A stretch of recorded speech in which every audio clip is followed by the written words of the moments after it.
최근 경제적 어려움을 겪는 사람들이 늘어나면서 은행 등의 금융기관에서 돈을 빌리는 경우가 늘어나고 있어요. 몇몇 업체에서는 신용 등급이 낮은 이들에게도 모바일 기기를 이용한 대출 서비스를 지원하고 있습니다. 이러한 상황은 높은 이자율의 대출에 대한 걱정을 야기하고 있다고 합니다. 금융감독원은 미등록 업체에서의 대출 이용 시 각별한 주의가 필요하다고 거듭 당부했어요.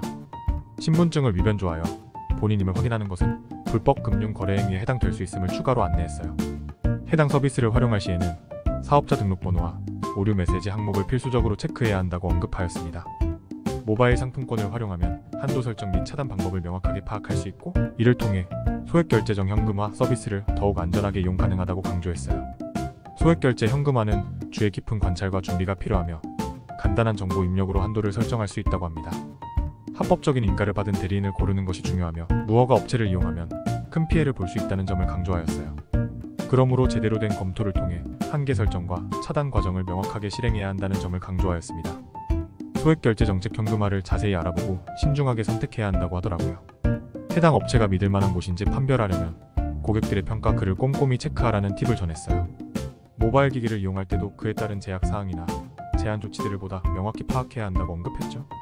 해당 업체를 파악할 때에는 소액결제 정책 현금화 관련 사항을 우선적으로 검토해야 합니다. 또한 부적절한 업체와 거래하게 될 수도 있어서 주의하지 않으면 경제적 피해를 볼 수 있다고 주의를 줬어요. 해당 정책은 개인의 신용 등급에는 직접적인 영향을 끼치지 않지만 만약 상환 기한 내에 금액을 지불하지 못할 경우 신용 점수가 떨어질 수 있으며 이로 인해 경제적인 어려움을 경험할 수도 있다고 합니다.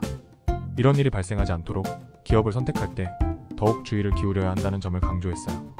사용자님께서는 합리적인 수준에서의 제한을 두어야 한다는 말도 하셨어요. 소액결제의 이점 중 하나는 스마트폰만 있으면 가능하다는 점이에요. 소액결제로 인해 발생할 수 있는 문제를 예방하기 위해서는 개인 휴대전화, 통신사의 어플리케이션을 활용하여 이용 기록을 확인할 수 있습니다. 해당 사항을 반영하여 금액을 수정해 주시기 바랍니다. 이렇게 함으로써 불필요한 지출을 막을 수 있고 소액결제 정책 현금화 과정에서 발생 가능한 여러 문제들을 미리 막을 수 있다고 합니다. 결제 내역을 조회할 때는 개인정보 보호에 유의해야 하며 법적으로 정해진 최고 이자율을 초과하는 거래는 불법으로 처리될 수 있습니다. 그러면서 환불 요청도 할 수 있다고 추가로 말했어요.